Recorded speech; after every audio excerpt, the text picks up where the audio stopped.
বগুড়া জেলার এক ঐতিহ্যবাহী উপজেলা শিবগঞ্জ, তার অন্তর্গত পীরব ইউনিয়ন নাকি আলুর জন্য বিখ্যাত। না, ধানের কথা কম না, আলু আলু ধান হাজারো পাইলে কবি ধান হয়নি, ধান দেওয়ার ভয়ে কবি ধান হয়নি, অতএব আলু বা মাটির চেয়ে বেশি ভারী আলু। এই ইউনিয়নের অন্তর্গত গ্রামের নাম সিদ্দিপুর। এই মোস্তফা মিয়া স্বতন্ত্র ইবতেদায়ী মাদ্রাসার উদ্যোগে, গ্রামবাসীর উদ্যোগে আজকের এই তাফসিরুল কোরআন মাহফিলে যে মুনি বসে আমাদেরকে কোরআন, ইসলাম, রসুলের হাদিস, রসুলের জীবন, রাজনীতি, অর্থনীতি, সমাজনীতি, পারিবারিক নীতি, জীবন চলার পথ, দুনিয়ার শান্তি, আখিরাতের মুক্তি, এইগুলি বিভিন্ন বিষয়ে কথা বলা, জানা, শোনার যে মুনিব সুযোগ করে দিচ্ছেন, সেই মুনিবের দরবারে শুকরিয়া আদায় করছি। সবাই করছি আলহামদুলিল্লাহ। 2000 প্রকারের কাজ আছে হাতে। সারাদিন নামাজ পড়ে দেয়, টেবিলের তলতে ঘুষ খাতে, সারাদিন মন্ত্রীগিরি করে দেয়, রাত্রের 12টা-1টার সময় আলিম ফাঁসি দিয়েছে। কতক্ষণ টাকা আইন মন্ত্রী আইনি ছুলেছিল, বিচারপতি ওরই ছুঁইতে চলেছে, মিছে আইন ওরা বাড়িতে লেগে দেয়, কথা এই ফাঁসি দে, সাইডে এই নিজে মেঘ দেয়, তোর বাটাম ফাটাম ওদের কয়দিন পরে। এই ট্রাইব্যুনাল তৈরি হয়ে গেছে, যাই কুয়া খুঁড়িছিল ওই কুয়া ধরাই পড়বি, পড়ে গেছে। ডক্টর ইউনূস একটা বজ্রের বেটা, 10 বছর ক্ষমতায় থাকবে ডক্টর ইউনূস, 10 বছর।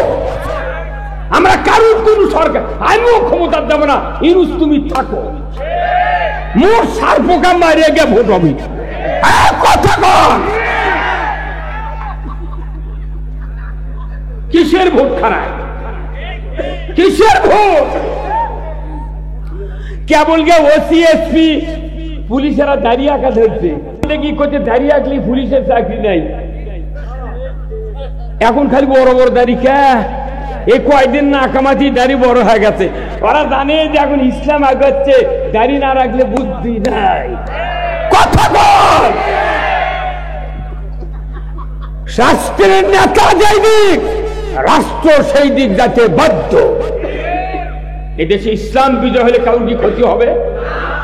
আমরা সব দেখেছি, একবার ইসলামকে দেখতে চাই। কারা কারা দেখতে চান আল্লাহকে দেখান।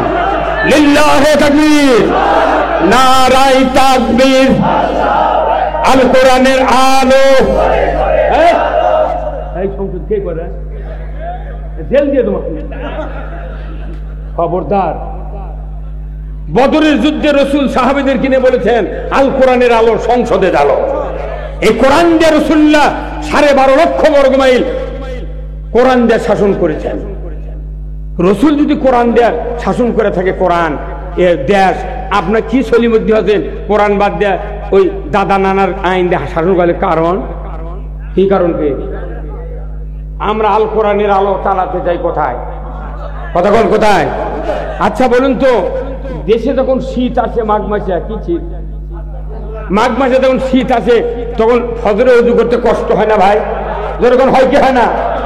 এখন পাক্কা নামাজি লোক এ যদি মনে করে এখন ওযু করলে আমি কাপ ধরে হাঁপানি ধরে মরে যাবো, অতএব খালি ওযুতে নামাজ পড়ে, ওযু না করে ফজরের নামাজ পড়লাম, সকালবেলা 10-11টার সময় তো বেল উঠলে ঠান্ডা কমে যাবে, তখন যা ওযু করে নেবো। কতক্ষণ একা ফজরের নামাজ পড়লাম বিনা ওযুতে, আর দিনের বেলা যখন রোদ উঠবি তখন যা ওযু কর্ম হবে না? হ্যাঁ, হবে না? তাহলে নামাজের আগে কি দরকার? এই নামাজের আগে কি দরকার? ওযু দরকার। আচ্ছা, তাহলে রাসূলুল্লাহ 40 বছর বয়সে নবুয়ত পেলেন মক্কাতে। উনি 12 বছর নবুয়তি জীবন 1 ওয়াক্ত নামাজ পড়েননি, 5 ওয়াক্ত সাহাবারাও পড়েনি। কয় বছর? 12 বছর পর, নবুয়তের 12 বছর পর মেরাজত থেকে আল্লাহ রসুল নামাজ আনছেন।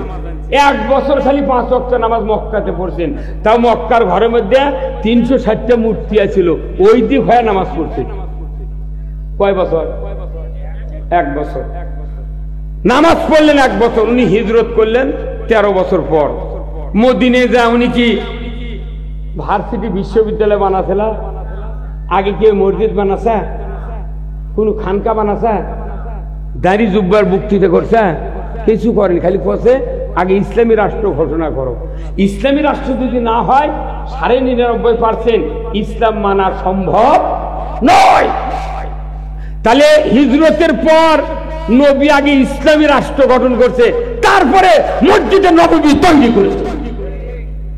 তাহলে আপনি যদি অজু করার পর অজু না করে যদি নামাজ পড়েন, তাহলে নামাজ হবে? তাহলে আপনি যদি ইসলামী রাষ্ট্র কায়েম না করে যদি ইসলাম মানবে চান, কখনোই মানা সম্ভব নয়। তাহলে আপনি বুঝেন, তাহলে কোনটা আগে জরুরি? অজু যেরকম জরুরি নামাজের আগে, ইসলাম মানতে গেলে ইসলামী রাষ্ট্র তত জরুরি। কথা ঠিক কিনা? তাহলে আসুন এখন আমরা কোরআন থেকে কথা বলবো। ইসলামটা কি বলুন তো? ইসলাম অর্থ কি? না, ইসলাম অর্থ শান্তি নয়। ইসলাম মানলে শান্তি, না মানলে অশান্তি। ইসলাম আমরা মানবো, শান্তিতে থাকবো দুনিয়া এবং আখিরাতে। দুনিয়ার হলো সবচেয়ে শান্তি দিবে ইসলাম, আর কবরে মুক্তি দিবে, হাসরে মুক্তি দিবে ইসলাম। জোরে কোন আল্লাহু আকবার। আল্লাহ রাব্বুল আলামিন কোরআনুল কারীমে বলছেন, কুল্লাহবিতু মিনহা জামিআ ফাইম্মা ইয়াতিয়ান্নাকুম মিন্নি হুদান ফামান তাবিআ হুদায়া ফালা খাউফুন আলাইহিম ওয়ালা হুম ইয়াহজানুন। আমার আল্লাহ বলেছেন, আদম বংশধর পৃথিবীর জমিনে নেমে যাও, মিন্নি হুদান, আমার তরফ থেকে যে হাদায়াত বাণী যাবে, ফামান তাবিআ, যদি ইতাআত করতে পারো, ফালা খাউফুন, তোমাদের কোনো ভয় নাই, ওয়ালা হুম ইয়াহজানুন, তোমাদের জন্য কোনো দুশ্চিন্তার কারণ নাই। জোরে কন্যা মারহাবা। কোরআন মানলে ভয় নাই, চিন্তা নাই। কার কথা? বিশ্বাস হয়? তাহলে এতদিন মানলাম না কেন? পরিবেশ ঠিকই আছে। কে মানা করতে? পরিবেশ নাই। কে কথা? এখনো ছোল হলে আদান দিচ্ছে, পরিবেশ নাই কেন? আসলে আমরা আসল কথা কই, কি কথা কন না কেন? পরিবেশের আগে, আজ থেকে 100 বছর আগে এত শিক্ষিত আছেন না, এত ইসলাম বিরোধী লোক আছেন না, তখন অবদের আমল থেকে যদি আসল কথা ইমামরা কইল হয়নি, এই দেশে এত খারাপ হলো না। মিশে কয় যে পরিবেশ নেই, কিচ্ছু মিথ্যা কথা। কোরআনের কথা বলতে গেলে কোনো পরিবেশ লাগে না, পরিবেশ যা আছে এটাই বলা যাবে। আমি যদি কোনো দলের বিরুদ্ধে না গালাগালি করি, আমার পরিবেশ খারাপ হবে? কতক্ষণে গা? আচ্ছা ভাই, বিশাতুর গাছ চেনেন? এই বাংলাদেশে যতগুলা গাছ আছে, সমস্ত গাছের পাতা যদি আপনার মাথার থেকে পা পর্যন্ত মৌত পর্যন্ত খালি ডলে, কোনদিন জ্বলবি। কিন্তু বিশাতুর পাতা আপনি জানেন না যে এটি আছে, হুট করে হেঁটে যাচ্ছে, পায়ের আনা গোড়ার উপরে আনা ঠেকেছে, 2 ধাপ না যাচ্ছি কেঙ্গা হচ্ছে। কে কি হয়? তো বিশাতু যেরকম জলে, না দেখবার পাইলেও জলে, কারণ ওর কাজটাই হলো জ্বলন্তলা। কতক্ষণ? ঠিক কোরআন আমাকে বাড়ির থাকলো, মসজিদের থাকলো, মাদ্রাসার থাকলো, কিছু তো পরিবর্তন আমরা বুঝতে পারিনি। পারছি? হ্যাঁ, আহা, ইস, এই মাদ্রাসা গুলো 50-60 বছর এগুলো মাদ্রাসা খারাপ হয়ে আছে রে। হ্যাঁ, ঢিঙ্গতে প্রাইমারি মঞ্জুর হয়, আর ইবতিদায়ী মঞ্জুর করার কথা বলে কয় বাজেট খুব কম, বুঝছেন? তার বাজেট যদি কমায়, তুমি যমুনা বেচো, আমরা দলি করে দেবো। কতক্ষণ দেখা যমুনা বেচো। তার মানে ওরা জানে মাদ্রাসা যদি বেশি হয়, হুজুরা যদি বেতন পায়, তাহলে এর সাহস বেড়ে যাবে, আর ধর্মের পক্ষে লোক তৈরি হবে, তাহলে আমাকে তো আরো বিপদ। অর্থাৎ ধর্মের লোক কম হোক, প্রাইমারির লোক বেশি হোক। কতক্ষণ দেখা? এই পিতৃ থেকে উপবৃত্তি দিতে দিতে মায়ের চর্চা চাইনা বার করে মাদ্রাসা প্রাইমারি দিয়ে পারে, দা উপবৃত্তি নিয়ে দা। কতক্ষণ দেখা? এখন আবার সরকার করতে কি, এই 2টা সন্তান যার হতে 1 আর 2, তাকে আবার 28,000 টাকা করে দিচ্ছে গর্ভবতী, গর্ভ ভাতা। এ কয়েক বছর আগে আছিল মায়াবরী অবস্থায় খিলে চল্লিশ জন্য, যাহা সরকার 28,000 টাকা বাজেট করছে, তখন দৈনিক পোয়াতি হচ্ছে। তাহলে সবটা কাজ ইসলামের বিরুদ্ধে যাচ্ছে, কথা ঠিক কিনা? মাদ্রাসা যদি উপবৃত্তি দেওয়া হয়, মঞ্জুরি করা হয়, বেতন দেওয়া হয়, একটা মানুষ প্রাইমারি তার পড়াবে না, তাহলে ওদের মনস্কামনা পূরণ হবে না। তাছাড়া আমরা কোরআনের বক্তৃতা, এটা একটা সার্কুলার, কথা ঠিক কিনা? আর এই কোরআনের যে বক্তৃতা সার্কুলার না, চুরি করবেন না, নামাজ পাঁচ ওয়াক্ত সুদ খাবেন না, এলার সার্কুলার। মসজিদে আমরা সার্কুলার দিচ্ছি প্রতি শুক্রবারে, কিন্তু কোনোদিন কি একটা সার্কুলার কায়েম হয়? কেন হয়নি বন্ধ?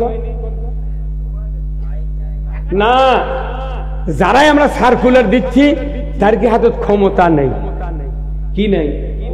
কোন ইমামের হাতে, বক্তার হাতে ক্ষমতা আছে? ভাই, আমরা খালি পাগলের মতো সার্কুলার দিয়েই যাচ্ছি।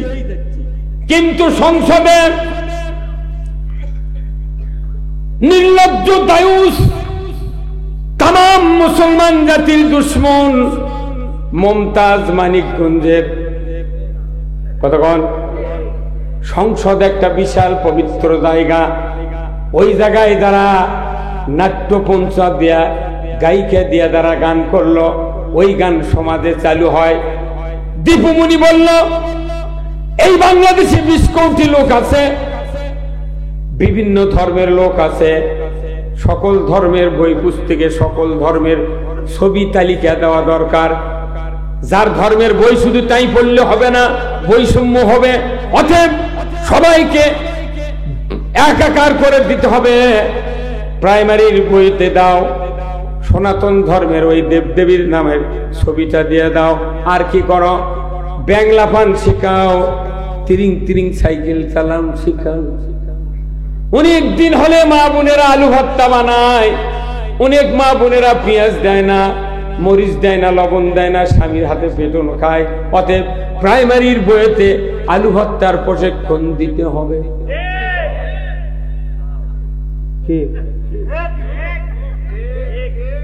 এগুলা সার্কুলার এখন সংসদ দিতেছে, এগুলা হচ্ছে একে ভেজাল মার্কার সার্কুলার, কিন্তু এগুলো ওর হাতে ক্ষমতা আছে দেখে ওটাই চালু আছে। আর আমরা কোরআনের কথা করছি, হাতত ক্ষমতা নেই দেখে চালু। এটা যদি ইসলাম পন্থীদের হাতত ক্ষমতা দেয়, এগুলা মাদ্রাসা আগে হলো, কথা ঠিক কিনা? ইন্ডিয়ার কথা কম, ইন্ডিয়ার কাছ থেকে আমরা ইন্ডিয়াকে দেশ বিক্রি দিচ্ছি, পাগল।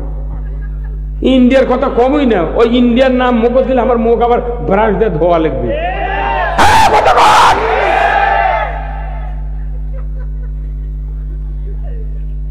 ভাইরা আমার, আজকে জাতির দুর্ভাগ্য, যে দেশে 92% ইমানদার, ওই দেশে 16 বছর আমরা মাহফিল করেছি, অনুমতি না নিয়ে পারিনি। কি আজকে এমন একটা সুযোগ আল্লাহ দিয়েছেন, কোন অনুমতি লাগে না। যখন আল্লাহু আকবার, সে আল্লাহ বলেছেন, তোমরা যদি কোরআনের আনুগত্য করো, আমি আল্লাহ বলে দিচ্ছি তোমাদের কোনো ভয় নাই, দুশ্চিন্তা নাই। যখন সুবহানাল্লাহ। দ্বিতীয় আয়াতে আল্লাহ তাআলা বলছেন, ওয়াল্লাযীনা কাফারু ওয়া কাযযাবু বিআয়াতিনা উলাইকা আসহাবুন নারি হুম ফিহা খালিদুন।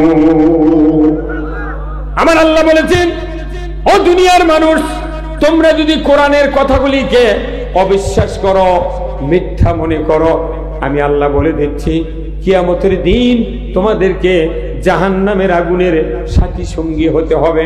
বলুন তো, এই দুটা আয়াত যদি বাংলাদেশের আলিম ওলামা, ইমানদারেরা, সকল শ্রেণীর মানুষেরা যদি এই দুটা আয়াত বুঝাতে পারত, সকল মানুষকে যদি এই আয়াতের ব্যাখ্যা বিশ্লেষণ ভাবার্থ যদি বুঝাতে পারতাম, আমরা এদেশে মানুষ কোরআনের জন্য পাগল করা হয়ে যেত।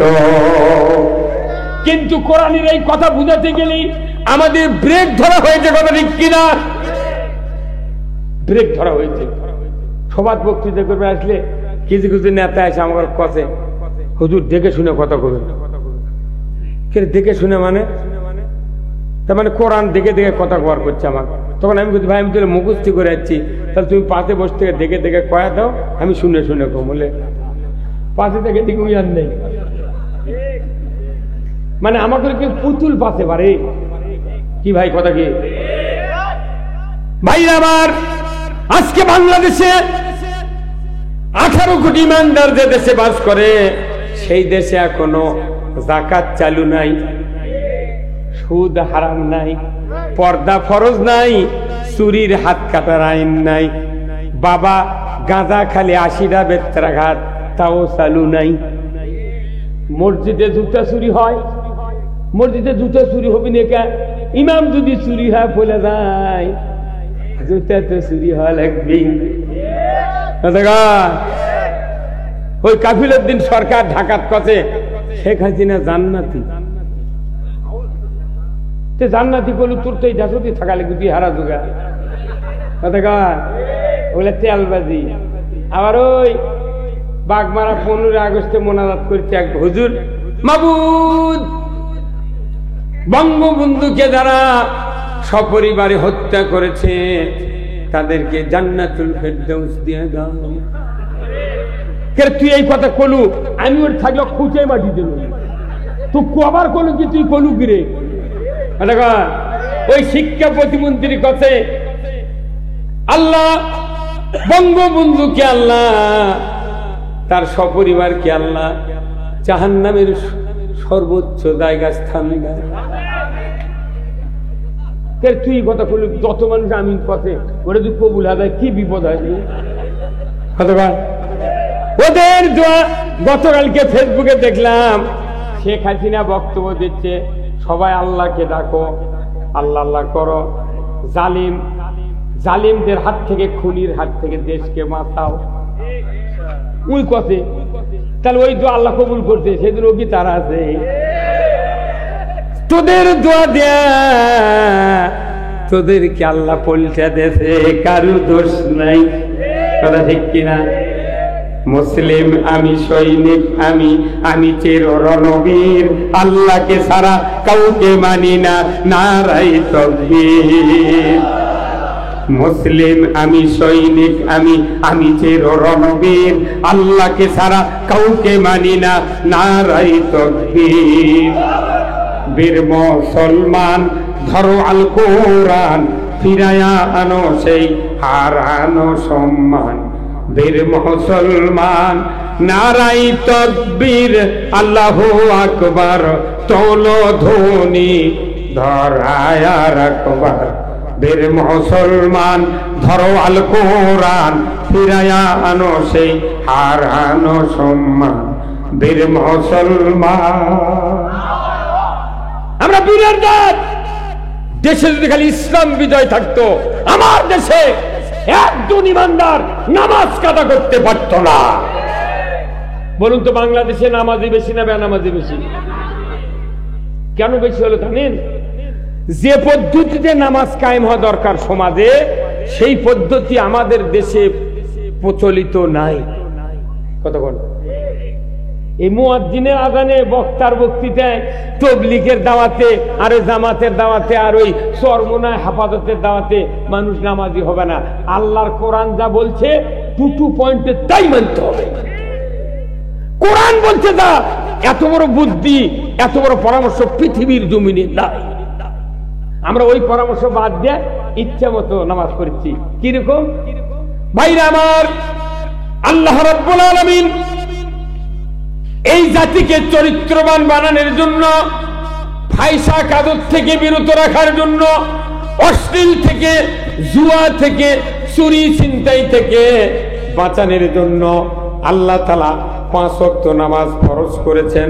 নবী হে, আপনি পৃথিবীর জমিনে গিয়া নামাজটা কায়েম করে দিন। আল্লাহ কোরআনে বলছেন, আকিমুস সালাত ওয়া আতুজ যাকাত ওয়ারকাউ মার রাকিন, নামাজ কায়েম করো, যাকাত আদায় করো, রুকুকারীদের সাথে রুকু করো। কার কথা?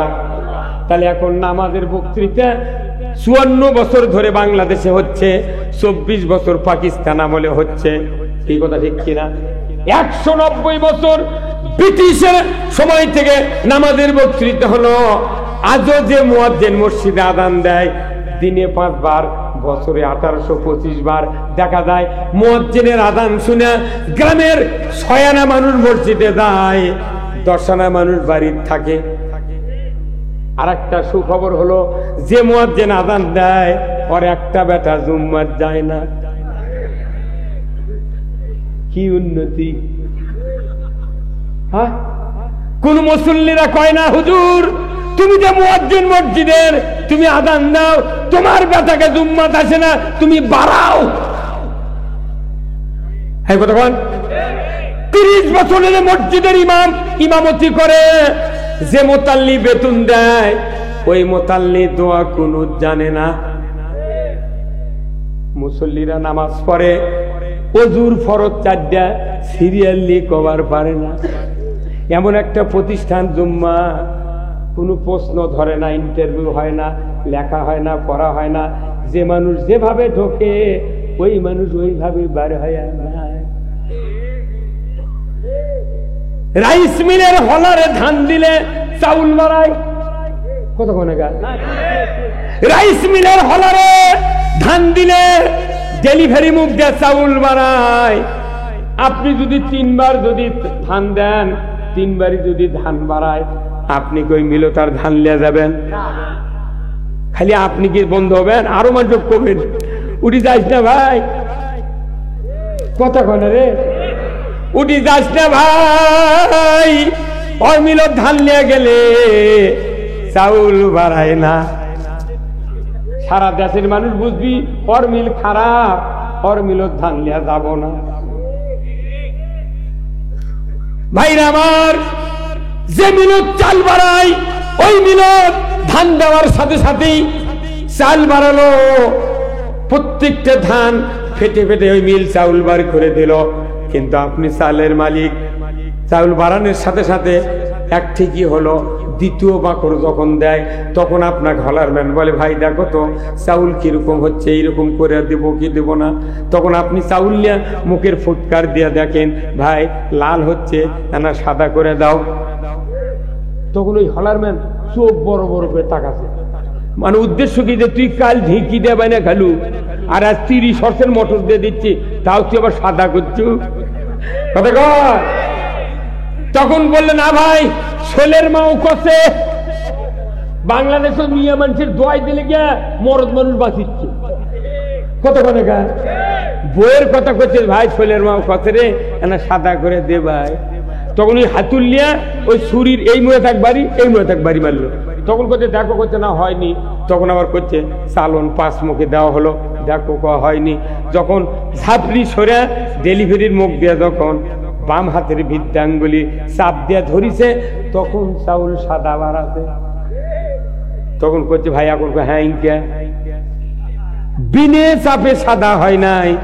আমার ভাইয়েরা বলুন তো, হলারত থেকে যদি চাউল খারাপ বাড়ায়, ধান মিশ্রিত হয় বাড়ায়, তাহলে মিশিং আলার দোষ না হলার ম্যানের দোষ? তাহলে ওটা হলো চাউল তৈরির হলার, আর মসজিদ হলো মানুষ তৈরির হলার। মসজিদ মানুষ তৈরির হলার, কিন্তু মসজিদের কমিটি সহ ইমাম যারা আছে এরা চাপ দিবার পারে না। কারণ কি? কমিটি দেখা লাগবি ওরা আল্লাহর পক্ষে না কার পক্ষে। কোরআন শরীফের সূরা তওবার 18 নম্বর আয়াত আল্লাহ তাআলা বলছেন, ইন্নামা ইয়া'মুরু মাসাজিদাল্লাহ মান আমানা বিল্লাহ ওয়াল ইয়াউমিল আখির ওয়া কামাস সালাতা ওয়া আতাজ যাকাতা ওয়া লাম ইয়াখশা ইল্লাল্লাহ। আমার শিবগঞ্জের ভাইয়েরা, পীরবের ভাইয়েরা, দুঃখের সাথে বলতে হয়, মসজিদ এত বড় গুরুত্বপূর্ণ প্রতিষ্ঠান, যে মসজিদের কমিটি লৌহে মাহফুজে আল্লাহ তারা তৈরি করে দিয়ে রেখেছেন। এর ম্যানুয়াল কি, এর রুল কি, আর আইন কি, এই আইনে তুমি মসজিদের কমিটি বানাবে। যদি এই আইনে মসজিদের কমিটি বানাতে পারো, ওই মসজিদে যে মানুষ ঢুকবে ওই মানুষটা শ্রেষ্ঠ মানবতার দরদি নেতা হয়ে বাড়াবে। এই মসজিদ ছিল মসজিদে নববী, রসুল ছিলেন ইমাম, কমিটি ছিল যোগ্য। ওই জন্য 10 বছর উমর ফারুক রসুলের পেছনে নামাজ পড়ে অর্ধেকটা পৃথিবীর রাজত্ব চালান শিখিয়েছে।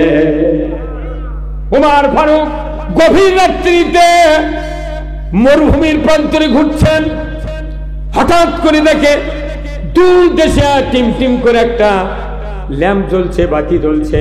উনি চলে গেলেন ওই মরুভূমির পাথর দিয়া ঝুপড়ির নিকটে গিয়ে দেখেন জানালার কাছে অপেক্ষা করতে না করতেই ভেতর থেকে একজন মহিলার কান্নার আওয়াজ, যন্ত্রণার আওয়াজ আসতেছে।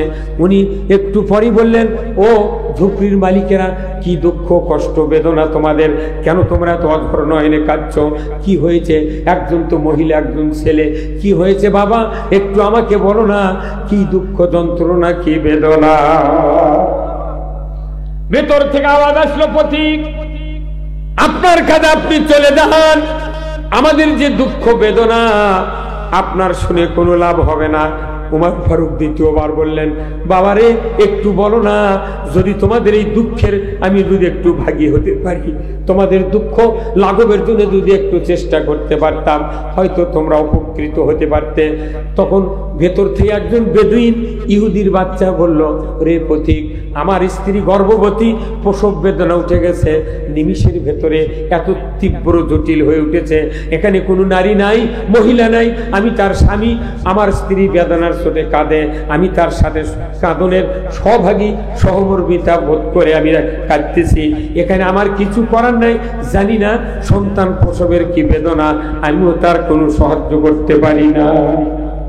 এতটুকু বললেন ইহুদি। উমর ফারুক আমিরুল মুমিনিন, অর্ধেকটা পৃথিবীর বাদশা, মুহূর্তকাল দেরি করলেন না, দৌড়ে চলে গেলেন নিজের বাড়িতে।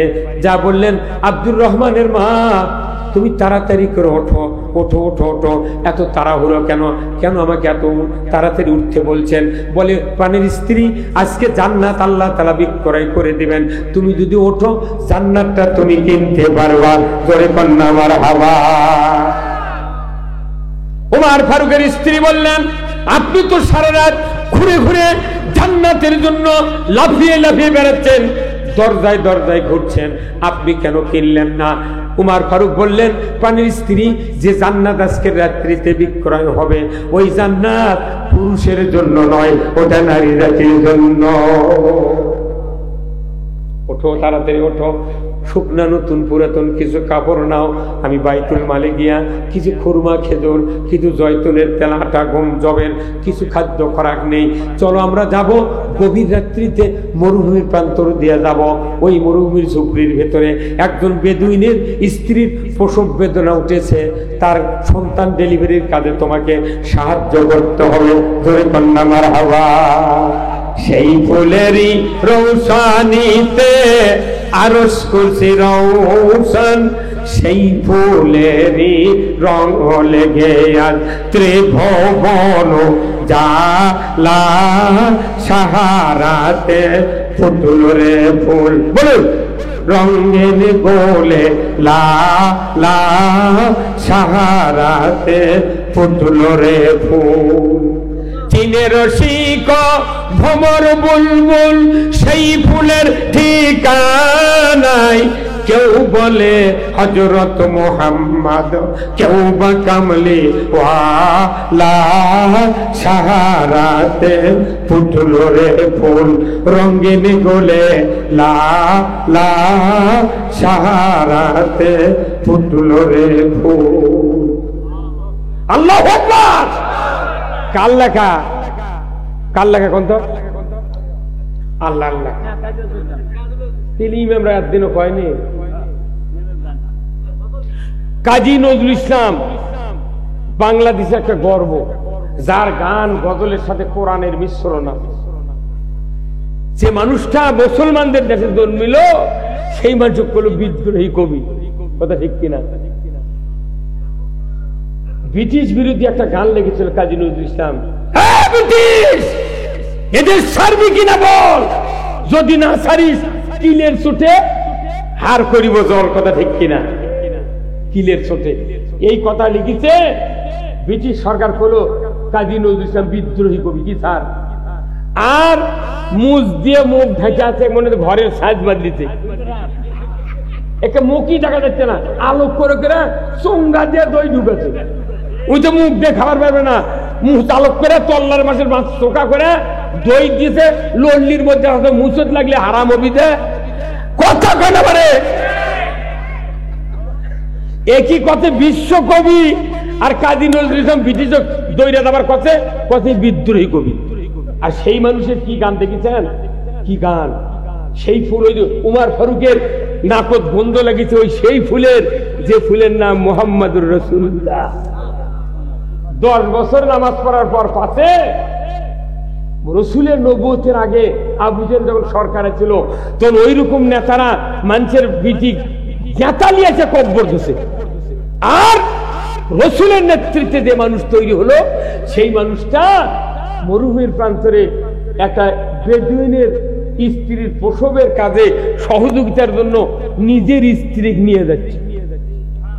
তাহলে চরিত্রের কত পরিবর্তন, সরকার পরিবর্তন হলেই মানুষ ভালো হয়, কি কথা ঠিক কিনা?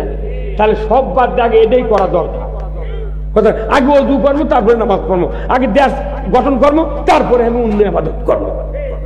একটা মানুষ সারা জীবন রোজা না রাখে আর কোনো গুনাহ হবে না, খালি 1 মাস না বাদ দিলি হয়। ওই দেয়ার সাথে সুদের ডিপু মেনে থিয়ে ওই কথা আমি সারা বছর 5 দিন ছাড়া ওই যে রোজা ধরতে রাত্রেও রোজা থাকতে চাই। কি মুখ, কি ইবাদত, আল্লাহর আবেদ। কেউ আবার পাগড়ি বাঁধিতে চৈত মাসে, বৈশাখ মাসে চুল পচে যাচ্ছে, তাও খোলে না। আর আল্লাহ নবী কাছে বদরের যুদ্ধে আল্লাহ জিবরাইলে পাঠাতে চায়, জিবরাইল যাও আমার নবীর সাহাবীদেরকে গর্দানে কোপ দিয়ে কাল্লা নামে দিচ্ছে, যাও বেহেশতের থেকে কাপড় নিয়ে দাও।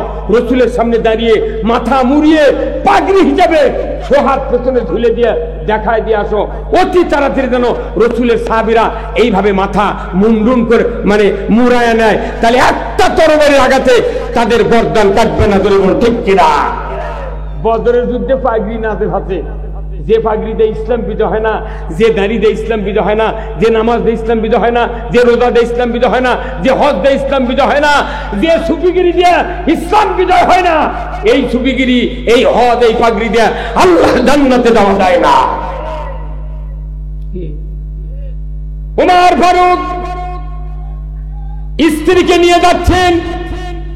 একটা কথা বলি, খবরদার, তুমি যে আমার স্ত্রী আর আমি যে খলিফা, ওই বেদুইনের কাছে পরিচয় তুমি দিবা না, দিবা না, চুপ করে থাকবে, কাজ করে বাইরে চলে আসবে। ঝুপড়ির নিকটে যেতেই ওমর ফারুক বললেন, রে বেদুইন, তুমি ভেতর থেকে বাহিরে আসো, আমি একজন মহিলা এনেছি তোমার স্ত্রীর প্রসবের কাজে সহযোগিতা করার জন্য। বেদুইন বাহিরে আসলো, ঢুকলেন উনি। ঢোকার পরে নিমিষের ভেতরে সুশিক্ষা, হাতের স্পর্শে বেদুইনের স্ত্রীর গর্ভ থেকে একটা পুত্র সন্তান জন্ম নিল। চাঁদের মতো ফুটফুটে দেখেই খলিফার স্ত্রী এত আবেগ হারিয়ে ফেললেন। উনি ডাক দিয়ে বললেন, বেদুইন, ও বেদুইন, খলিফাকে সংবাদ দাও, খলিফাকে সংবাদ দাও, তার স্ত্রীর গর্ভ থেকে একটা সুন্দর ফুটফুটে ছেলে সন্তান জন্ম নিয়েছে। বেদুইন দরদার চিন্তা করছে, খলিফা মানে বাংলাদেশের খলিফা কারা? যারা কাবু সেরে করে। আর মক্কার খলিফা মানে কি? উমর ফারুক। ইহুদি বুঝতে পারছে, তার তো উমর ফারুক হবি খলিফা। দৌড়ে চলে গেলেন, দৌড়ে চলে গেলেন, গিয়া খেজুর গাছের নিচে উমর ফারুকের মুখের কাছে মুখ লাগায় দেয়া। দেখছেন বাস্তবিক উমর ফারুক পায়ের উপরে লুটিয়ে পড়ল। ইহুদি গড়াগড়ি দিচ্ছে, উমর ফারুক আমিরুল মুমিনিন, এত বড় নিকৃষ্ট কাজে কেন আপনার স্ত্রীকে এনেছেন?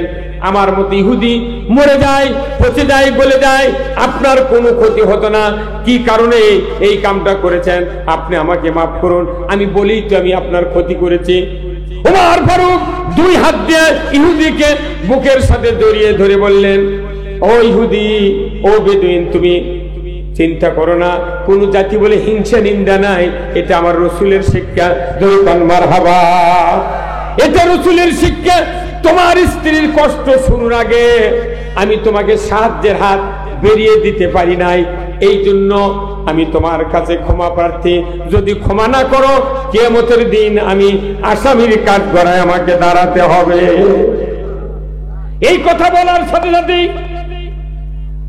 ইহুদি চোখের পানি ছেড়ে দিয়ে বলল, হুজুর আমিরুল মুমিনিন, যাব না পিতামাতার কাছে বোঝাপড়া করার জন্য, ভাই ভাগ্যের কাছে, ফ্যামিলির লোকের কাছে যাব না, স্ত্রীর কাছে সন্তান দেখার জন্য এক মুহূর্ত দেরি করব না। বুঝতে পেরেছি ইসলাম কারে বলে, কোরআন কারে বলে, দিন কারে বলে, নবীর শিক্ষা কারে বলে। আজকে সহজতে আপনার হাতে হাত দিয়া আমাকে আপনি কালিমা পড়ে মুসলমান বানায়া নেন। ইসলাম কারে বলে এ কথা এই জন্যই বললাম যে রাষ্ট্রশক্তি যদি ইসলাম মানে তাহলে আপনার আমার জন্য ইসলাম মানা সহজ, একবারে সহজ। আর রাষ্ট্রশক্তি ইসলাম যদি না মানে দুনিয়ার বিপদ আমাকে। কি যতগুলো টাকা বাংলাদেশে চুরি হবে রে, ওই টাকাগুলো ইউরিয়া সার, আলু, পেঁয়াজ ভর্তুকি দিলে, কারেন্ট ভর্তুকি দিলে, কারেন্ট ফ্রি বানো হয়নি, সারের বস্তা 150 টাকা বস্তা, আলু 6 টাকা কেজি। কতক্ষণ টাকা? এখন যে ফেসবুকে স্ট্যাটাস দিচ্ছে সরকারি অফিসাররা যে পেঁয়াজের দাম কমাও, ইটের দাম কমাও, উটের দাম কমাও, তার মানে কি এর কি ঘুষের টাকা কমে গেছে? এখন আসল টাকা হাত পড়ছে, এর কি অত্যাচার বেশি হয়ে গেছে। কয় বছর আগে 1 মাসের বেতন দিয়ে 20 বছরের চাউল কিনছে, তখন তো আমরা আউ করিনি। এখন আলুর দাম 200 টাকা লাগে না, তার শিবগঞ্জে আলুর টাকা পাবে। আজকে মোটা ধান 1400 টাকা, বিনা 1700-1400, 2000 টাকা লাগে না। কৃষক টাকা পায়, কৃষক ধান লাগে হাত চড়ে কাদো ঘুটে আলু, আলুর বাগুর 2 হাত দিয়ে হাত পাও ধরে আলু। ভাই লাল বারাস না রে, মাটির মধ্যে ডবকি মার, একবার বাঁধে দিচ্ছে কোদাল দিয়ে, আবার কোদাল দিয়ে বাঁধে, আবার হাত দিয়ে লাল ঢেকে দেয়, বারাস চোখে মানা বড় হওয়া ভেতরে যা।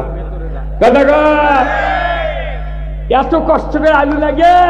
ওর বাড়িতে একটা SS5 গেট নাই, ওর বেচার একটা হুন্ডা নাই, ওর বেচার একটা ভালো বাড়ি নাই। আর এমপি আর মন্ত্রী হয় ঢাকাত গেলি 6 তালা। একদিন গুলশান বনানির যা, গুলশানের রাস্তা ধারে দা, আমি উপর দিক তাকাচ্ছি, 5 দিয়ে টুপি পরে গেল। 1 নম্বর নাই সুর, তার বাড়ি ঢাকা। 1 নম্বর নাই ভালো লোক, তার বাড়ি ঢাকা। ঢাকা হচ্ছে কিরে, ওটি হচ্ছে কিরা কামাই বেশি, এত টাকা উঠি, মোট টাকা উঠি আটকে দেয়। আর আমাদের কাছে 5 টাকা 2 টাকা 10 টাকা চিড়ে চিড়ে লোট দেয়, তা তোরা এলে খায় আবার। এখন গ্যাঙ্গা হচ্ছে,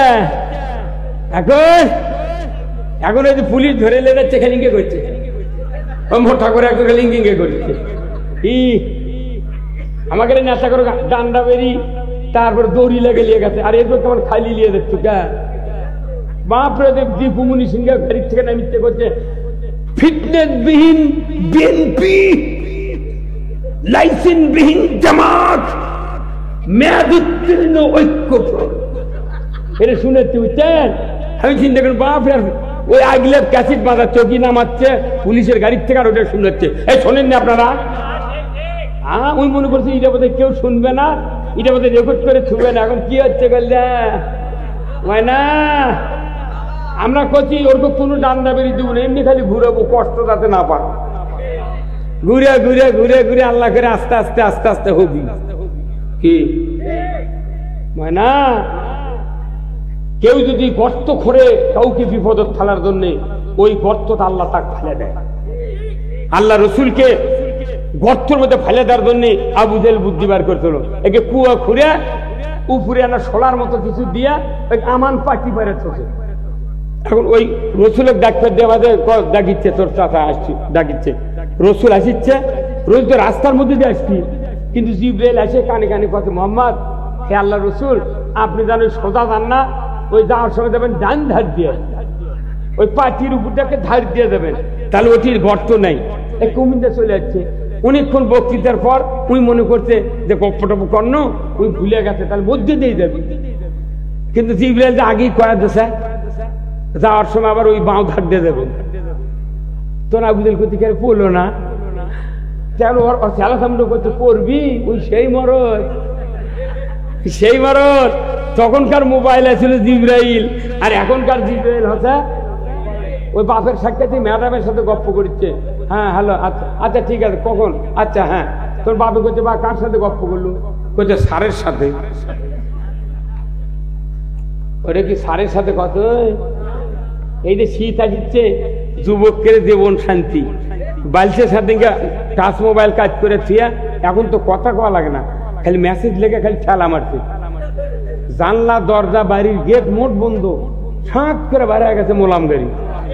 ওই আপার খাতে যখন কিরিং করে বাজে উঠছে, উনি আবার যান রেডি হয়ে আছে, উনি আবার লিখে এই মুখ মারছে পেলা, একবারে চলে যাচ্ছে সিদ্ধিপুর। আর বাপ তাহাজ্জুদ করে জুম্মাত গেছে, করছে যে আমার বেটা নামাজ পড়ছে, শুয়ে আছে বা ঘুম পাড়িচ্ছে। আরে পাগল, ওই ঘুম পাড়ার মরদ লয়, সারা রাত 12টার থেকে ফ্রি টক টাইম আল্লাহর আবেদার সাথে গপ্প করছে। কতক্ষণ এক ওয়াক্ত নামাজ পড়ে না।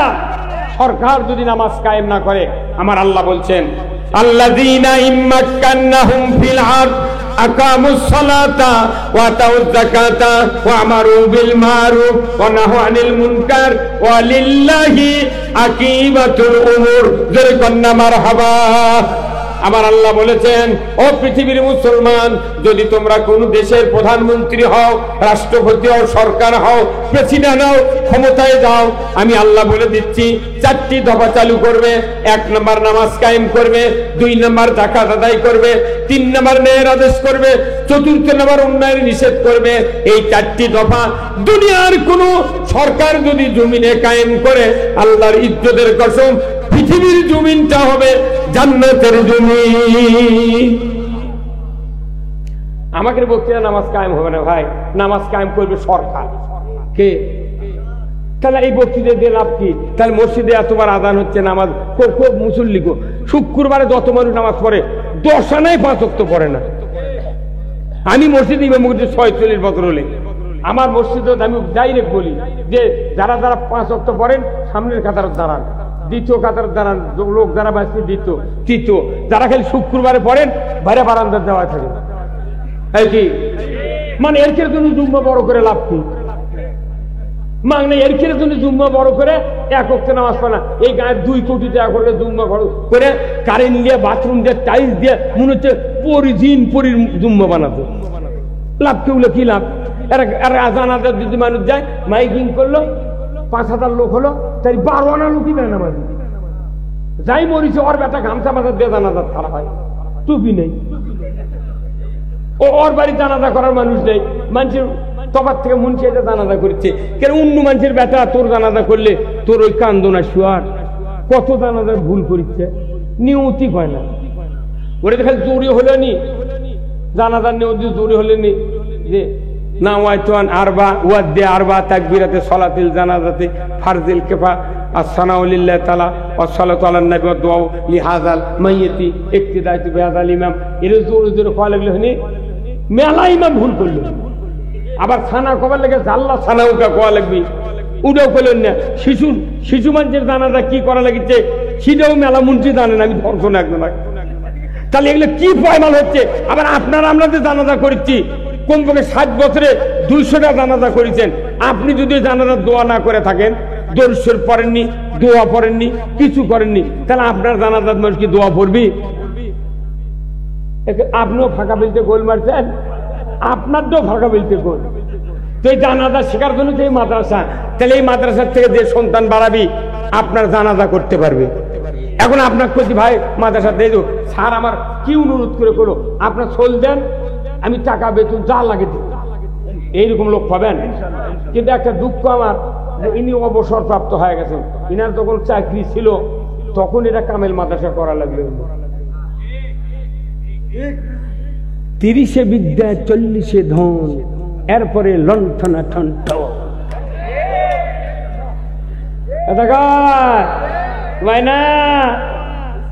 আপনি বুড়া বয়সে যতই খাটেন আপনার সংসারের উন্নতি হবে না। 30 বছরের মধ্যে বিদ্যা অর্জন করতে হবে, 40-এর মধ্যে আপনাকে উন্নতির রাস্তায় উঠতে হবে। আমি দোয়া করি। এই শিবগঞ্জের আরেকটা লোক আছে, আপনাকে ভিআইপি লোক, এই শিবগঞ্জের একটা চ্যাংরা মানুষ আছে, তাই হলো ঢাকা আরবি বিশ্ববিদ্যালয়ে চাকরি করে এই শিবগঞ্জে। আপনাকে সুযোগ আছে, স্যার আছে, ওই ছেলের নাম্বার আমার কাছে আছে। 2-3টে মাদ্রাসা সরকারি করে দিচ্ছে। আমি কোনো চাকরি করি না, খালি কেন হ্যান্ডেল মারি।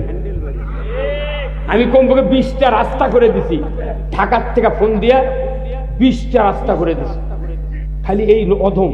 আমি বক্তৃতার পাশাপাশি সমাজের কিছু কাজ করি। আজকে বগুড়ার থেকে আমাকে ফোন দিতে এক অফিসার, যে স্যার আমাকে বলছে, স্যার আমাকে স্যার নয় রে, আমি হুজুর। তুই আমাকে হুজুর বললু না? আরে জয়পুরহাটের একটা এমপি শেখ হাসিনা কত হজরত শেখ হাসিনা কি বলবে? হ্যাঁ, কত টাকা আমার তুই স্যার করলু, আমার তুই স্যার করলু, আর হজরত শেখ হাসিনা কত রে? শুনে আমার মাথা ঘুরে গেছে। আমার করছে আমার একটা ব্যথা, জেলা স্কুলে ভর্তি হই, আপনি ফোন করে কয়া দেন হুজুর। পাচ্ছি, এটা পাচ্ছি, আমি যাচ্ছি ওই দেন দেন লেখাগুলো পরিচিত আমি আপনাকে পড়ে দেওয়া লাগবে, চাই পাগল। শোনেন, এদের ওই হুজুর করছে মানুষের পেটের খোরাক বন্ধ। শোনেন, এটি যাদের খোরাক দরকার কি এমন তারা বসে থাকছে। আচ্ছা, আপনাকে কুয়ার লালা নামে তাক কি কয়? যেটি নামে তার নাম কি? সুদি ছাড়া বোঝে না। টিউবওয়েলের কুয়ার মোটরের পানি যেটা বাড়ির গোল নামে একটা কুড়ির লাগান থাকে না ভাই, ওটি দেখবেন পানি আছে এতখানি 9 ইঞ্চি, 34 মাসে ওই পানি পচে একবারে সবুজ হয়ে আছে, 34 মাসে শুকাচ্ছে না। এটা সুদি ছাড়া। এটি মধ্যে 14 মাসে পানি হয় মুসল ধরে, তখন ওই সুদি ছাড়া আল্লাহর উপর খেপে যায়। কয় আল্লাহ তোমার কি হুঁশ বুঝ নেই? আমার এমনি বকত পানি পচে যাচ্ছে, তুমি আবার এর মধ্যে পানি দাও মানে কথা কনে রে? সুদি ছাড়া গাইলে কয় তোমার কি হতে, তুমি এটি আমার পানি পৌঁছে যাচ্ছে, তুমি এটি পানি দাও মানে? আমার পানি দরকার নেই। আর মরুভূমি দিটি সারা সাহারান মরুভূমি, বড় বড় মরুভূমি নাই, যমুনার চর আছে, এগুলো যদি মুসুলধারে পানি হয়, তারা কয় আল্লাহ তোর আসমানে কতটি পানি আছে তুই দে, তুই 1 ফুট পানি উপরে তুলতে পারবো। আল্লাহু আকবার। এই যে কয়জন লোক উঠে গেছে, ওরা কোনো আরবি শিক্ষিত লোক উঠে গেছে, ওরা এগুলো চায় না। ওরকে মোতাল্লি অতি বসে আইছিল, কত এইগুলো শুনলে তোর চাকরি থাকবে। আর আপনি যে করছেন পেট ভরে ওগুলো বুদ্ধি কে দিত আপনার? ওই জন্য আপনার মাথাটা বিল হচ্ছে না। পাগল। আরো 30 বছর আগে মাদ্রাসার বিল হলো, যদি এমপি কেউ দাঁড়াবে আসলে হয়নি চাক করলেন, 1 ভোট দেবো না। এই মাদ্রাসার বিলের কাগজ নিয়ে আছে, তুই ভোট লিখবি দা। এই কথা কর, 5 মিনিটে মাদ্রাসা মঞ্জুরি হল। আপনি কথা করবেন না, কিছু পারেন না, খরাক হয়ে গেছে। খরাকের চিন্তা করে বক্তৃতা হবে না। আমার এই অভিজ্ঞতা, আমি 46 বছর বক্তৃতার বয়স, বাপের সাথে 10 বছর বক্তৃতা দিছি। আমি দেখেছি যারা মসজিদের ইমাম, মাদ্রাসার হুজুর, ওরা সবার পাশে বসে, বক্তৃতার গতিবিধি দেখে ওই পাশে থেকে আউট হয়। এটা আমার 46 বছর অভিজ্ঞতা। আর যারা জেনারেল শিক্ষিত, অশিক্ষিত, মধ্যম শিক্ষিত, তারা আগে বসে। কারণ কি, কোন ডিগ্রি দরকার নেই বক্তৃতা বোঝার জন্য। রসুলের বক্তব্য যারা শুনেছেন সবাই ছিল নিরেট মূর্খ। এই মূর্খ মানুষ ডাকিলে কান দিয়ে বক্তৃতা শুনে শুনে তারপর মুহাদ্দিস মুফাসসির বানাবে। মূর্খ মানুষ যে কোরআন বুঝবি, শিক্ষিতরা তা বোঝে না। আজ থেকে 1500 বছর আগে যে সমাজের নাম ছিল আইয়ামে জাহিলিয়াত, আল্লাহ রসুল 10টি বছর মদিনার শাসনভার হাতে পেলেন। উনি মসজিদে নববীর খুতবাতে যে বক্তব্য দিয়েছিলেন, ওই বক্তব্য আজকে আমাদের মসজিদে খুতবায় অবিকল বক্তৃতা হয়। কথা ঠিক কিনা? রসুলের জবানের বক্তৃতা ছিল খয়রুল কুরুনি কারনি। এই কথা বললেন না? আপনি আল্লাহ কোন ঠিক কিনা? খয়রুল কুরুনি কারনি কার ভাষা? রসুলের ভাষা। খয়রুল কুরুনি কারনি সুম্মাল্লাযিনা ইয়ালুনাহুম সুম্মাল্লাযিনা ইয়ালুনাহুম। এরপরে রসুলের ভাষা ছিল ওয়া সুলতানু জিল্লুল্লাহি ফিল আরদি মান আহানা সুলতানাল্লাহি ফিল আরদি আহানাহুল্লাহ। এরপরে রসুলের ভাষা, আল্লাহর কথা রসুলের ভাষা দিয়ে প্রকাশ হয়ে গেল। সেটা হলো কি, ইন্নাল্লাহা ইয়ামুরু বিল আদলি ওয়াল ইহসান ওয়া ইতাই যিল কুরবা ওয়া ইয়ানহা আনিল ফাহশাই ওয়াল মুনকারি ওয়াল বাগই ইয়াযুকুম লাআল্লাকুম তাযাক্কারুন। রসুলের জবানের বক্তৃতা আজও মসজিদে খুতবায় হয়, কিন্তু একটা ইমাম আমরা মুসল্লিদেরকে কথাগুলি বুঝাতে পারি না। তাহলে এই দোষকে মুক্তাদির দোষ কার? আলারম্যানের চাউল যদি লাল হয় ধান বাড়ায়, দোষ কার? মসজিদে মানুষ বেনামাজি গেল, বেনামাজি বাড়ালো, দোষ কার? না তাই জুম্ম করে দেশতারি ইমাম গুলো তো ব্যবসায় দেবে। এখন আসল ব্যারাম ধরে হাসপাতালে গেলে ওই পপুলার ডায়াগনোসিস সেন্টার ইবনে সিনার যা কত এক্সরে, ইসিজি, রক্ত, পেশাব, পায়খানা পরীক্ষা করে কত রিপোর্ট নেওয়ার পর গিয়ে এমবিবিএসটা সই করে টেকিনকে কয় যে স্যার আপনার ডায়াবেটিস 32 আর রক্তের গ্রুপ হিমোগ্লোবিন নাই, আপনার গাও থরথর করে, আপনার বিশাল অসুখ, আপনি 3 মাইল করে হাঁটবেন, মিষ্টি খাবেন না, কোনো বাড়ির যা কিছু গোস্ত টোস্ত খাবেন না, এগুলো লেখে দিতে ট্রেনকে ডাক্তার ওষুধ লেগেছে। তাহলে আপনার বডির ব্যায়াম পরীক্ষা করে ধরেন, তাহলে আপনার তো অন্তরের ব্যায়াম কোরআন দিয়ে ধরা লাগবে। এই ব্যায়াম যদি ডাক্তার ইমাম যদি না ধরে, আমরা বক্তৃতা করে কি করবো? এর কথা কয় না গা। আর কইতে যে পরিবেশ খারাপ, কিচ্ছু এত বড় ভালো পরিবেশ পৃথিবীর নাই। কি হ্যাঁ, তোর গহনা দিন ফুরাইয়া যাবে, তোর গহনা দিন ফুরাইয়া যাবে, যৌবনে লাগবে ভাতি, ওই দেখা যায় ডাকিতেছে তোমায় কবরের ভাতি। এই ইনকে অজানা থাকতে থাকতে কোনো কিছু না বুঝে ওই কবর যাচ্ছে। এখন মরিচের দুপুর বেলায় ভাবে প্রত্যেকটা গায়ে গায়ে একটা করে চালাক মানুষ আছে, তাই খবর পায় দৌড় মারে ওই মৌতার বাড়ির কাছে। কি হচ্ছে ভাই? বলছে আমার ভাই এক্ষুনি বললো ভাই, তোর যা দেখে যে হাত পা নরমে আছে, তখন ওই করে কি এই কাল্লাইকে করে ডান মুখে কেবলামুখী দিয়া বালুটা ঠেকে ধরে থাকে। এর মধ্যে গোটা গাঁত খবর গেলে তো মুখ মরিছে, ওই ঠেকে ধরে আছে। 10-15 মিনিট পর ঠেকে থেকে তখন দেখতে শক্ত হয়ে গেছে, গায়ের মোট মোট ঝাঁকে আছে, দেখবে দেখো লোকটার কি ভালো মৃত্যু রে, কেবলার দিকে মরিছে। কেন ওই কেবলার দিকে মরছে? ওই সারা দেবন নামাজ পড়ে বালুর যে ঠাইতে ধরে মুখ ঘুরে দিয়ে তোতে।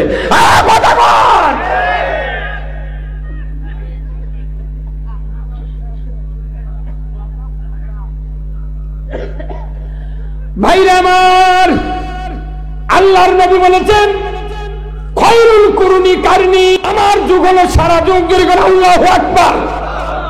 আমার যুগ কি? সারা যুগ। যে দেশে যে সময় জীবিত মহিলাকে কবর দেওয়া হতো, জানা ব্যভিচার, চুরি, সুদ, ঘুষ, অন্যায়, অবিচার মক্কাতে যখন ছেয়ে গিয়েছিল, এত বড় অন্ধকার যুগকে আল্লাহর রাসূল কি দিয়া সোনার যুগে পরিণত করেছিলেন বলেন তো?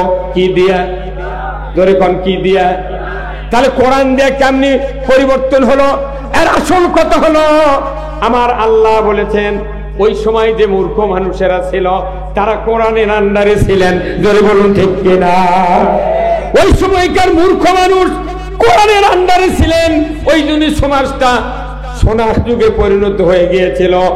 এখনকার শিক্ষিতর যুগে শিক্ষিত মানুষের আন্ডারে আছে কোরআন, এই জন্য এই দেশের শান্তি নাই। শিক্ষিত মানুষ যা করছে কোরআন সেই অনুযায়ী চলিচ্ছে। কথা কোন জায়গা? তাহলে এই শিক্ষিত মানুষ যারা আপনারা আমার সাথে আছেন, এই মাদ্রাসা আগামী দিনে মঞ্জুরি ইনশাল্লাহ হোক, আমরা চাই, আমিও দোয়া করি। যত চেষ্টা করা দরকার স্যার করবেন, আমার ভাই কেন্দ্রে থাকে উনিও করবেন, আমিও করব। এই মাদ্রাসা মঞ্জুরি করব, আল্লাহর ইজ্জতের কসম আপনাদের সহযোগিতা দরকার। ধরে বলুন ঠিক কিনা? আপনাদের এমন কোনো বাড়ি নাই 5 বিঘা আলু লাগান না, এমন কোনো বাড়ি নাই 10 বিঘা আলু লাগান না, 20 বিঘা ধান লাগান না, শুধু হাত তুলে বলবেন হোক মঞ্জুরি, দিব সব, কিন্তু দিলেন না, লাভ হবে না। অর্থ ছাড়া কোনো কাজ হয় না, টাকা ছাড়া জান্নাত পাওয়া যায় না। এই জন্য শিবগঞ্জের আজকের এই আদর্শ গ্রাম সিদ্দিপুর, যে গ্রামের মাটিতে একজন বিচারপতির বিচারপতির জন্ম হয়েছে। আল্লাহু আকবার। একজন বিচারপতি এজলাসে যখন বসে, প্রসিকিউশন বড় বড় যারা ব্যারিস্টার আছে তারা থরথর করে কাঁপে।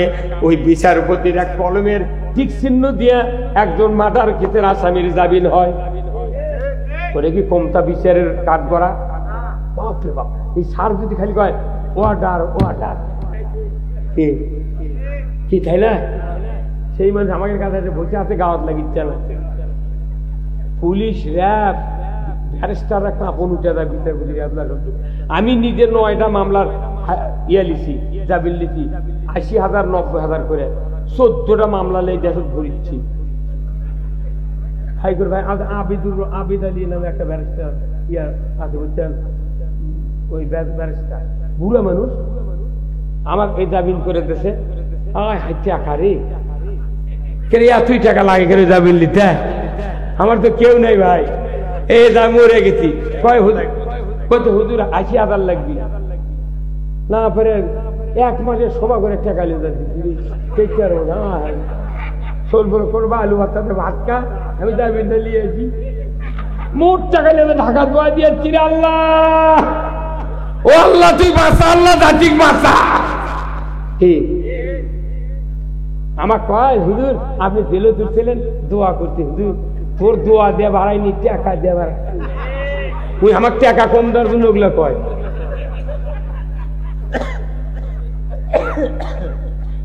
জেলে আমার পুলিশ ধরে লেগে বুঝছেন, সবার থেকে স্যার ধরে লেগে জেল বগুড়া জেলখানার গেটে ঢুকেছে। সেই চুপিয়ে ছিল মাথার, কয়দিন সবার চাপে চুল কেটে পারি না, চুল বড়।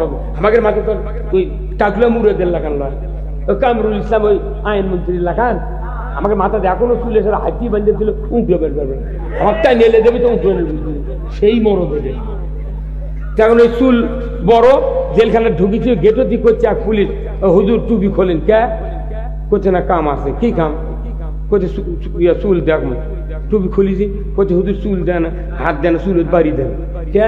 করছে গাঁদার পুরো টুপি থাকে। সারে কথা উচিত হলো, আমি একটা বাপ বয়সী মানুষ। মানে আপনি কোন শুনে দাখিল পাস করতেন? এই শুনলে যে 83 সনে দাখিল পাস, আর আমি 1976 সনে দাখিল পাস, তাও 2 বছর গ্যাপ দিয়ে। এক আর আমাকে দেখলে কি হচ্ছে মনে হয় উনি আমার দাদা, কিন্তু আমি ওর বুড়া বাপ। এখনো 50 কিলো দইরা দামো। আর আল্লাহ কইতে, আল্লাহ তুই খালি এই গাঁও খালি সিলভারের লাগান, শক্তি দেবো সিলভার। আমার বিশ্বাস হয়নি যে হাসিনা সরকার পালাবি। আল্লাহ তুই করে দিতে। আর একটা বার খালি ইসলাম দেখে আমরা আর একজনের ক্ষমতা দিয়ে আমরা মরে দেব। কি 1976 সালে 2 বছর গ্যাপ দিয়ে দাখিল পাঠালে কমতা বয়স।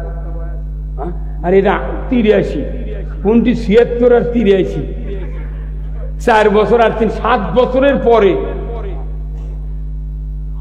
9 বছর পরে হচ্ছে। আমি 2 বছর গ্যাপ দিয়েছি। 1 বছর মজুবারের স্বাধীনের আন্দোলন, 9 মাস স্কুল হয়নি।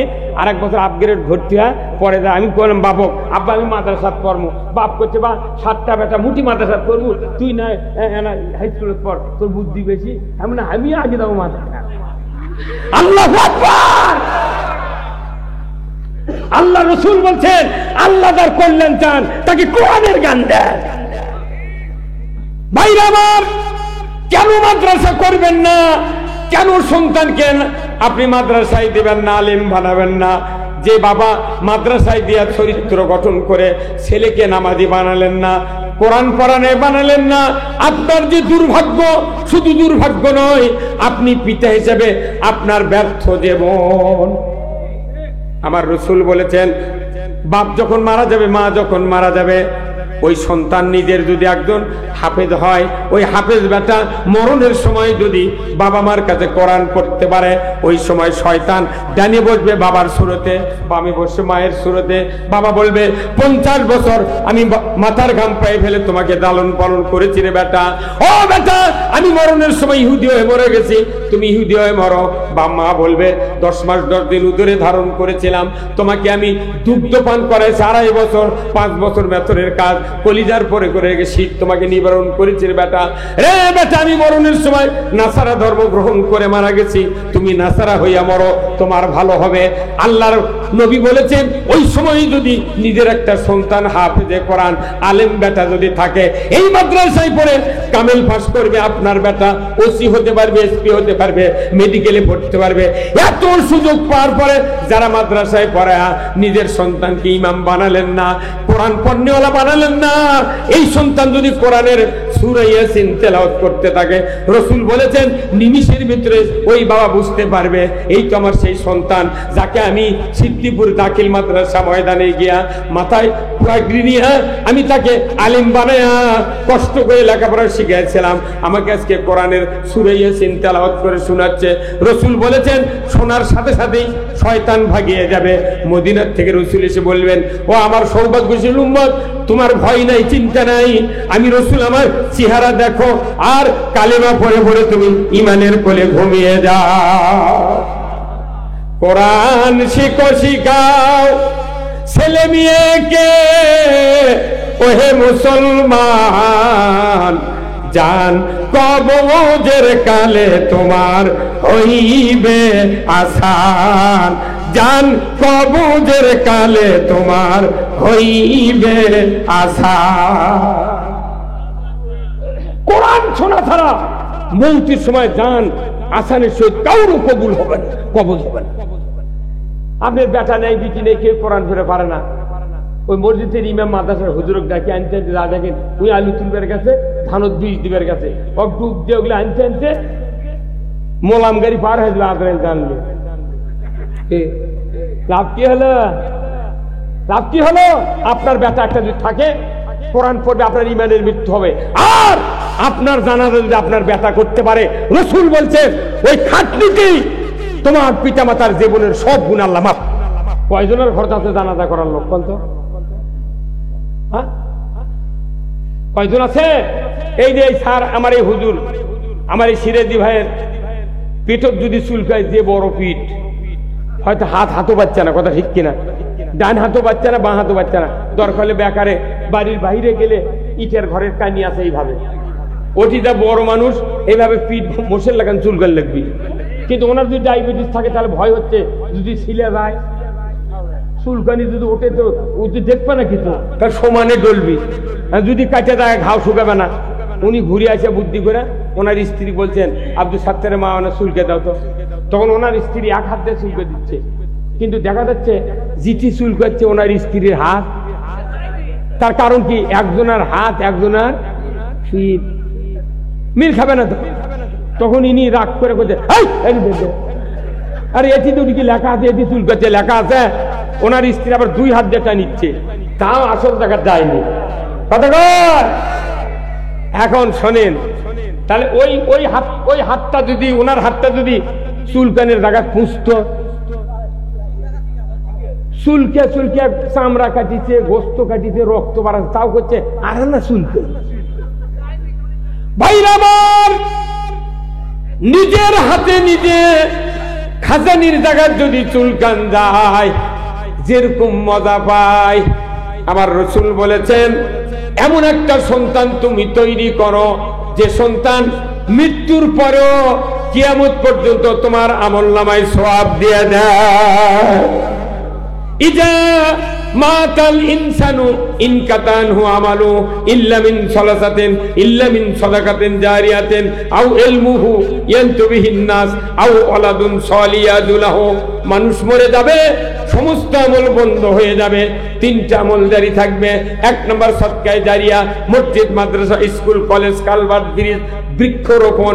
আপনি যদি একটা বড়ির গাছ লাগান, ওই বড়ি যদি ধরে, ওই বড়ি পরে মাটির পরে গাছ হলো, ওই গাছ যদি আরেকজন লিয়াদা বাড়িতে লাগায়, ওই গাছের বড়ি ধরে, ওই বড়ির গাছে চারটা বাউই পাখি পরে, শারক পরে, 5 জন মানুষ বড়ি খায়, কিয়ামত পর্যন্ত আপনার সওয়াব লেখা হবে। ওই রকম যদি আপনি একটা সন্তান আলিম বানান, ওই আলিম বানাবেন কেন বানাবেন? আল্লাহ তাআলা কোরআনুল কারীমে একটা আয়াত নাযিল করেছেন, দুনিয়ার যত পিতা আছো, দুনিয়ার যত মাতা আছো, এই দোয়াটা আমার কাছে বলো, রব্বানা হাবলানা মিন আজওয়াজিনা ওয়া যুররিয়াতিনা কুররাতা আয়ুন ওয়াজআলনা লিল মুত্তাকিনা ইমামা। আজকে আমার স্যার বিচারপতি, সাবেক বিচারপতি আমার স্যার কত বড় একটা উদ্যোগ নিয়েছেন আপনাদের সহযোগিতার দ্বারা। এই মাদ্রাসা কিয়ামত পর্যন্ত কায়েম থাকবে, আর ওই সওয়াবটা স্যারের আমলনামা আর এই গ্রামের আশেপাশের লোক যারা থাকবে তাদের আমলনামায় লিখে দেওয়া হবে।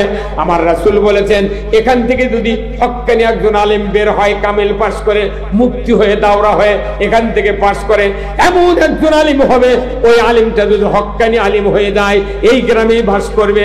আমার রাসূল বলেছেন, কোন এক জায়গা থেকে একজন হক্কানি আলিম যদি গ্রামের উপর দিয়ে হেঁটে হেঁটে যায়, তাকে কেউ দাওয়াত করেনি, ডান দিক থেকে ঢুকে বাম দিকে বের হয়ে গেল, রাসূল বলেছেন ওই গ্রামে যত ইমানদারের কবর আছে, আল্লাহ তাআলার রাসূল বলেছেন तमाम ইমানদারের কবরের আযাব 40 দিন মাফ হয়ে যায়। ভাইরা আমার, আল্লাহর রাসূল বলেছেন প্রত্যেক পিতামাতার দোয়া করা লাগবে, আল্লাহ আমার স্ত্রীদেরকে তুমি হেদায়েতের রাস্তায় উঠাও, আর ছেলে সন্তানদেরকে আল্লাহ মুত্তাকিদের ইমাম বানাও।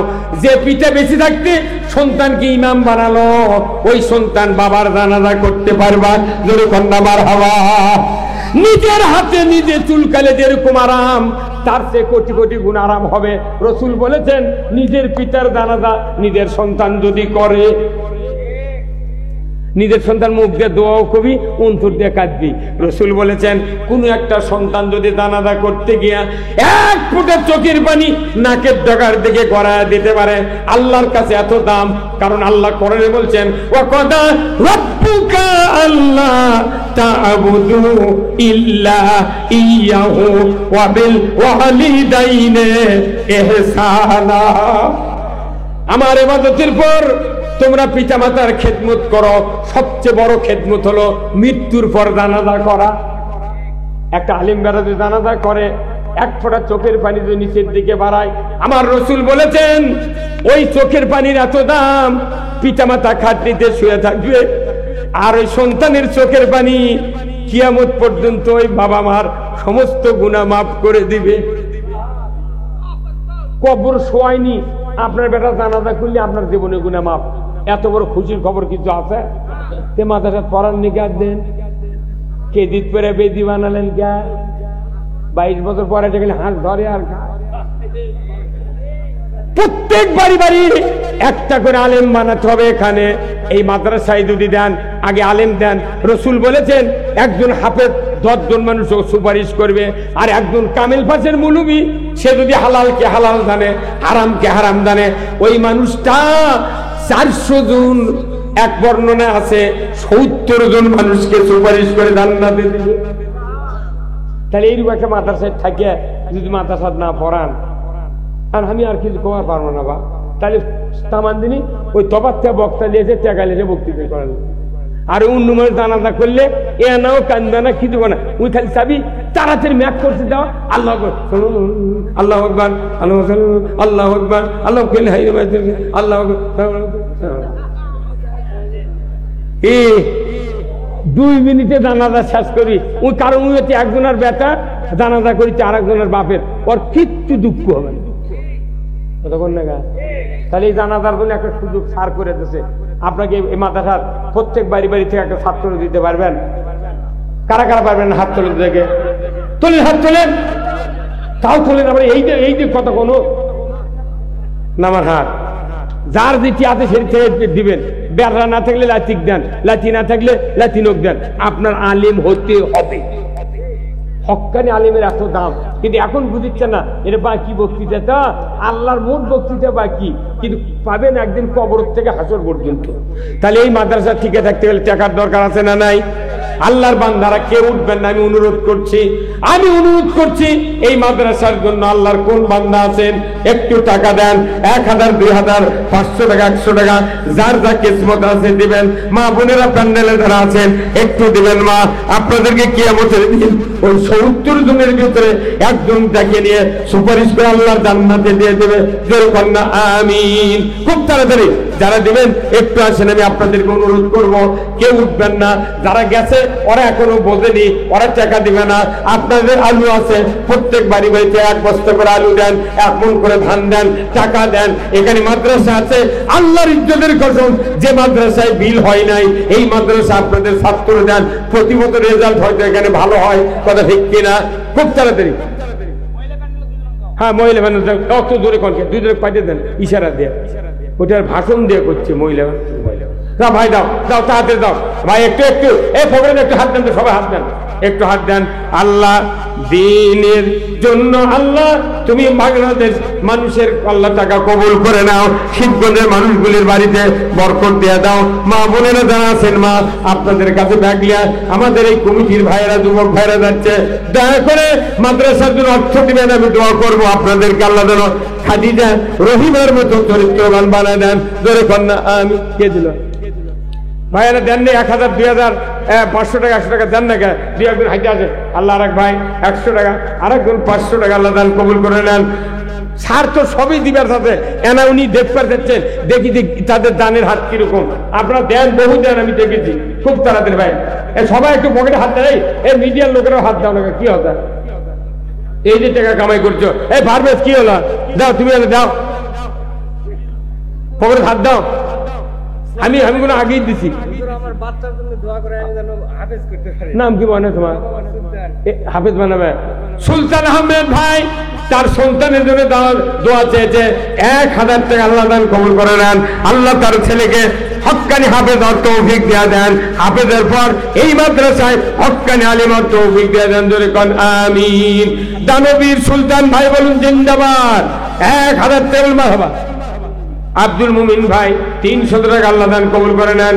আল্লাহ হাত দারাজ করে দেন, আল্লাহ কেতকামারে বরকত দেন। আল্লাহ মরণের আগে একটাবার রসুলের দিদার নসিব করে দেন। জোরে কোন আমিন। আমিন। ও ভাইকে উঠে গিয়ে দোয়া করে দেবেন। এই টাকা না দেন বসে থাকেন, টাকা চাইলে উঠে দেয় জানেন।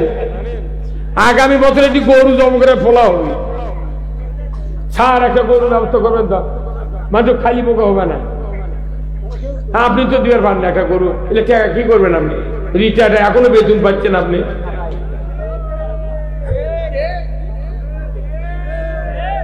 খালি দোয়া করে ইনার স্ত্রী যাতে বাঁচে থাকে। 75 বছর হাত বেতন পাবি। খুব তাড়াতাড়ি ভাই, কেউ জান না পারে, দোয়া করে জান পারে। এই দুনিয়ায় রইবে না চিরকাল, একদিন ভাঙবে রে বাজার। বাজার ভাঙলে মিলবে না সদা, পরে রবে অন্ধকার। এই দুনিয়ায় রইবে না চিরকাল, একদিন ভাঙবে রে বাজার। লিল্লাহে তাকবীর। আসুন আমার ভাইরা, হাফিজার রহমান পালিগ্রাম বাড়ি 1000 টাকা আল্লাহ দান কবুল করে নেন। আল্লাহ হাত দারাজ করে দেন, আল্লাহ খেত কামারে বরকত দেন। তাজুল ইসলাম সভাপতি। ওরে বাবারে কোশিরে কি মন কো, ওরে বাবারে বাবা। লিল্লাহে তাকবীর।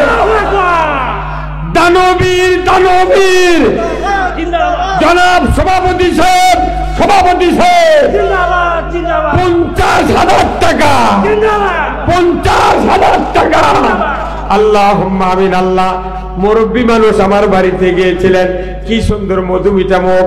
আল্লাহ গো, এই বৃদ্ধ বয়সে স্যারের সাথে একাত্মতা ঘোষণা করে গ্রামবাসী এলাকাবাসীদেরকে নিয়ে এমন একটা দিনের প্রতিষ্ঠানে হাত দিয়েছেন। আল্লাহ ও আল্লাহ, এই মুরব্বী সহ এলাকার লোকদেরকে নিয়ে, গ্রামবাসীদেরকে নিয়ে এই মাদ্রাসা একটু মঞ্জুরি করে দিয়া আল্লাহ হক্কানি আলিম তৈরি হওয়ার বাগান দেখে যেন তারা দুনিয়াতে বিদায় হতে পারে।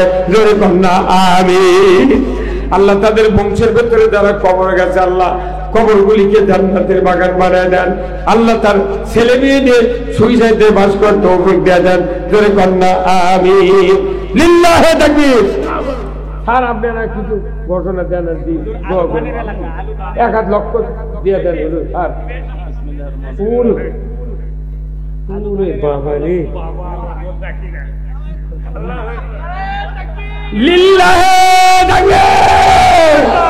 আল্লাহ আমি কোনদিন কল্পনা করিনি, মুখের দিকটাকে বুঝেছি। আল্লাহ এই বাংলাদেশে কত অফিসার আছে, দাড়ি মুখত নাই, কিচ্ছু নাই।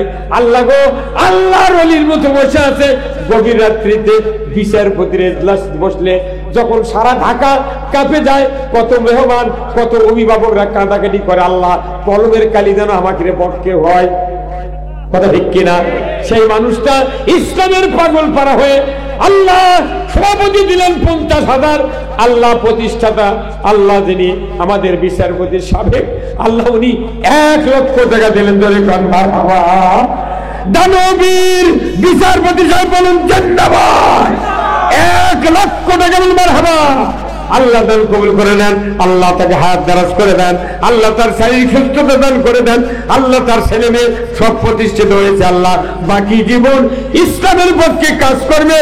মৃত্যুর পর আল্লাহ ভাইজানকে আল্লাহ রসুলের সাথে সাক্ষাৎ করে জান্নাতে প্রবেশ করার তৌফিক দিয়ে দেবেন। জোরে কোন আমিন। আল্লাহ কবুল করেন, কবুল করেন।